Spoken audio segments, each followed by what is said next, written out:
మొన్న మే 13న గవర్నమెంట్ ఇప్పటిదాకా జరిపిన ఆపరేషన్స్ గురించి ఒక అప్డేట్ ఇచ్చారు.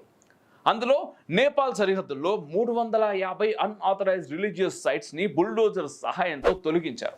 అందులో మదర్సాలు, మసీదులు, మజార్లు ఇంకా ఈద్గాలు మాత్రమే ఎందుకున్నాయనేది ఒక పెద్ద ప్రశ్న. ఇంకా గవర్నమెంట్ ఇచ్చిన అప్డేట్ ప్రకారం 2017 నుండి ఇప్పటిదాకా 142 స్లీపర్ సెల్స్ని న్యూట్రలైజ్ చేశామని చెప్పారు. ఇక్కడ అన్నిటికన్నా ముఖ్యమైన విషయం ఏంటంటే ఈ 142 స్లీపర్ సెల్స్కి గ్లోబల్ టెర్రర్ ఆర్గనైజేషన్స్ అయిన ఐసిస్, అల్ ఖైదాతో లింక్స్ ఉండడం. ఇక్కడే మనం అర్థం చేసుకోవాలి యోగిజీ ఏక్ హై తో సిర్ఫ్ హై అని ఎందుకన్నాడని.